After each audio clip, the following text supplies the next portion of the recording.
So much and so eloquently has been said by the speakers before me about the great Professor Brij. Personally, for me and for the National Federation Party, this is indeed an occasion of profound sadness and grief. In 1981, I arrived at the University of the South Pacific after successfully completing my New Zealand University entrance examination at Lambasa College. And a lecturer by the name of Brij was teaching me history in my foundation studies course. I later found out that he too was from Lambasa and from Tambia. During the course of the studies in foundation, I actually asked him for advice. Should I pursue history as a subject in my degree studies? Brij advised me that I wasn't actually suited for doing history. Instead, he counseled me to do economics because of my good marks in mathematics. And I'm glad today that I actually listened to his advice. Had I stuck to history, I could not have matched the achievements of a lecturer who became a professor in no time and went to be internationally acclaimed as Fiji's and indeed Oceania region's finest scholar. Professor Lal's close association with the leadership of the National Federation Party was based on his research and his deep knowledge of not only Fiji's history, but indeed the history of the National Federation Party. He wrote 2 books on NFP's founder, leader, Mr. A.D. Patel, and did the biography of Jairam Reddy. He served as the NFP's and the opposition nominee on the Reeves Constitutional Review Commission. He worked closely with the then Prime Minister Sitiveni Rabuka and Mr. Reddy to give the widely acclaimed 1997 Constitution. Of course, that Constitution was thrown out after the 2006 coup. Professor Lal believed, and in fact, endorsed NFP's long-held principles of democracy, rule of law, justice, and freedom, and above all, leadership with humility. A scholar unmatched, unparalleled in history, especially that of the Girmitia, and a champion of democracy, human rights, rule of law, truth, righteousness, justice, good governance, transparency, and accountability. And for this reason alone, Professor Lal was banished from the land of his birth 12 years ago in November 2009. In fact, he was given 24 hours to leave the SUVA Point home, and Vijay mentioned that he had bought and made ready for his retirement from 2010, but was asked to leave the country forever. He was picked up from his home, taken to Queen Elizabeth Barracks, interrogated for several hours.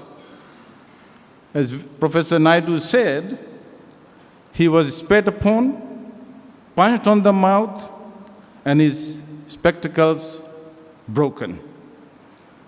He was then told to leave Fiji. Otherwise, his family would have to collect him in a body bag. Of course, a few others were given this warning. And one of them I can see sitting there. Was this a cleanup of corruption as claimed? Or was it cleaning and ridding Fiji of the critics of the 2006 coup?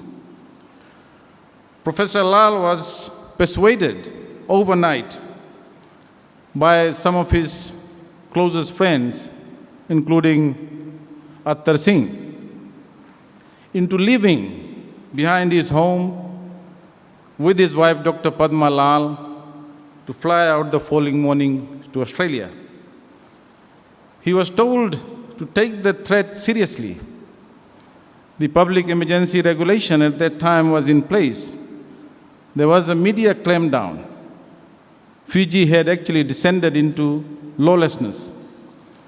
The lawlessness in Fiji at that time was best amplified by the ban on Professor Lal's wife, Dr. Padma Lal. She returned home in January 2010 after holidays with her husband and children, who was now expelled. But she was detained at the Nandi airport and told to pay her own way back. She refused. So she was detained at an immigration department facility overnight and then forcibly flown out of the next flight to Australia. Why? Just because she happened to be Professor Brij Lal's wife. She had not made any public statement or political comment, but she too was banished. Professor Lal tried every legal means at his disposal to get the ban lifted after the resumption of parliamentary democracy in October 2014. He then wrote to the Immigration and Defense Minister. The minister initially said he had no problems but to check with the Immigration Department. Professor Lal wrote to the then Deputy Director of Immigration, who replied that they did not see any reason for the ban to be in place, but had to check with the Prime Minister's office. Of course, Prime Minister Burangiyabeni Marama obviously said no. And the then Immigration and Defense Minister had to change his tune, as well as describe Professor Lal and Dr. Padma Lal as a threat to national security. Sickening indeed. We also made attempts in Parliament through our statements, through our interventions. In fact, our motion in February 2017 was thrown out as well. Why? We were told that it did not conform to the so-called rules of Parliament.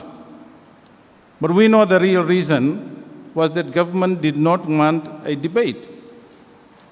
I visited Professor Lal and Dr. Padma Lal in November 2017, together with my fellow MP, Honorable Pramod Chand, and we actually found that Fiji was written all over them. After that, after returning from Brisbane, I wrote to the Prime Minister, pleading for him to lift the ban. I did not even get an acknowledgement of my letter. Despite all this, Professor Lal did not give up hope on returning to his land of birth. He wished to retire where his heart was. A man of international repute, revered by scholars around the world, and especially scholars of Girmit, an indenture in countries such as Mauritius, Trinidad and Tobago, Suriname and Guyana, worthy of acceptance by another country at the blink of an eye, but was treated like a pariah by the government of his motherland. Was still hopeful of setting foot on the soil of the land of his birth. The government, or this government, could prevent him from returning home, but they could not take Fiji away from him. Fiji was where his heart was, still is, and will be, for him and for his family. If this government has any conscience,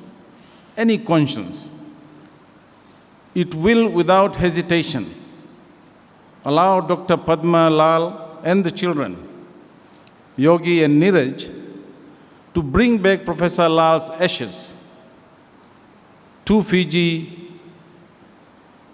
and for interment in Tambia, Banwalevu, where he was born in a thatched bure.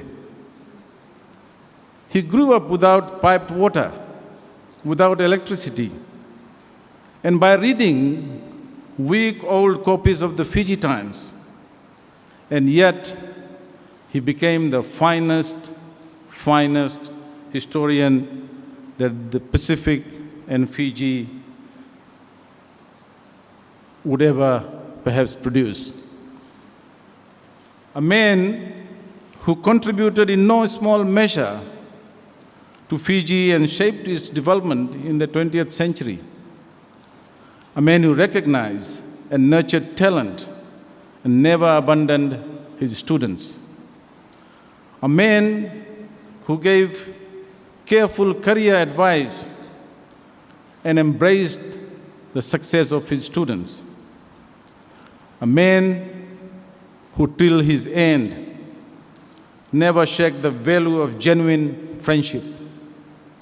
A man who stood for genuine democracy, truth, righteousness, and justice. A man whose heart had Fiji emblazoned on it. He called the headquarters of the National Federation Party on 24th December to actually speak to me and wish all of us a blessed Christmas. Little did we know that it would be our last conversation. In fact, 3 weeks ago, he wrote a foreword to a proposed book of a collection of my speeches over the years, which I intend to publish after the elections. And when I sent him the manuscript, I actually thought that he would take 3 or 4 months, but he turned it around in almost 3 to 4 weeks. And I sent him an email. I said, were you not resting or sleeping well, working on this book? And he said, I'm trying to get to the end of my Girmit. Those of us who remain after Brij's passing, as said by Richard Naidu quite eloquently, have a duty to carry out the vision Brij had of Fiji, of a well-governed, law-abiding country where we care for each other, where we listen to and respect the rights of others, and where we play our part in making all of humanity better. The professor judged me unsuited to teaching history.